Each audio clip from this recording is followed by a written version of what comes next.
তেষ্টা পেয়েছে, আমাকে এক্ষুনি জল খেতেই হবে।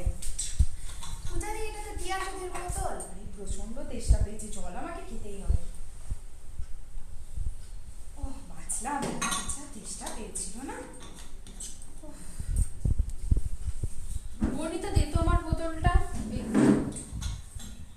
এ বাবা, বোতল খালি, জল কে খেয়েছে? জল তো শেষ পুরো।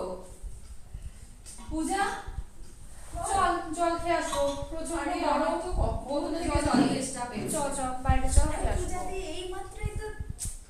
তার মানে আমার বোতলের জল তুই খেয়েছিস? দিদি তো সব ফাঁস করে। হ্যালো স্টুডেন্টস, এই মুভমেন্টটাকেই বলে let the cat out of the bag.